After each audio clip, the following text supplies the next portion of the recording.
नमस्कार। मोस्टली लोगों के मन में एक सवाल होता है कि हिंदू धर्म में इंसान की मृत्यु के बाद उसे आत्मा को संतुष्टि देने के लिए श्राद्ध के रूप में मनाया जाता है। ऐसा क्यों मनाया जाता है?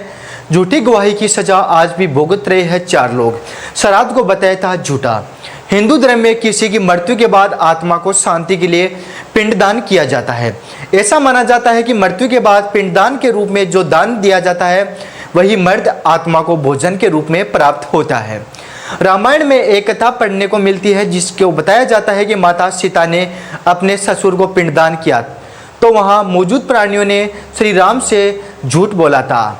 उसके बाद देवी सीता ने 4 प्राणियों को श्राप दिया था जिसकी सजा आज भी ये लोग भुगत रहे हैं। आइए जानते हैं कौन है वे 4 प्राणी। राम की कथा रामायण में वर्णित कथा के अनुसार जब प्रभु श्री वन में चले गए थे तब पुत्र के वियोग में उनके पिता राजा दशरथ की मृत्यु हो गई थी। अपने पिता की मृत्यु की खबर सुनकर श्री राम और लक्ष्मण शोक में डूब गए। ऐसा माना जाता है कि जिस समय श्री राम ने अपने पिता की मृत्यु की खबर मिली थी वह गया की फल्गु नदी के तट पर निवास कर रहे थे। कुछ समय बाद श्री राम अपने छोटे भाई लक्ष्मण से कहा, हमें पिता की आत्मा की शांति के लिए पिंडदान करना होगा। उसके बाद फल्गु नदी के तट पर मौजूद पंडितों ने उन्होंने पिंडदान की विधि और सामग्री के बारे में पूछा। पंडित ने श्री राम से पिंडदान की सामग्री लाने के लिए कहा।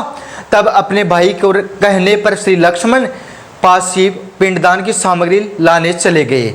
काफी देर के बाद श्री लक्ष्मण जी ने लौटे प्रभु श्री राम की चिंता सताने लगी। वे लक्ष्मण जी को खोजने पर उसी गांव में और निकल पड़े। प्रभु श्री राम जब काफी समय तक नहीं लौटे तो माता सीता से पंडित ने कहा, बेटी पिंडदान का समय निकलता जा रहा है लेकिन ये दोनों भाई अभी तक नहीं आए। ऐसे करो तुम पिंडदान कर दो। माता सीता ने कहा, पंडित जी थोड़ी देर और इंतजार कर लीजिए, दोनों भाई आते ही होंगे। फिर जब श्री राम लक्ष्मण सामग्री लेकर लौटे तो माता सीता ने ही विधि पूर्वक अपने पिता समान ससुर का पिंडदान किया। पिंडदान में उन्होंने फाल्गु नदी के जल और मिट्टी का इस्तेमाल किया। धन्यवाद दोस्तों, यह इस प्रकार से श्राद्ध देने की प्रक्रिया शुरू हुई। धन्यवाद।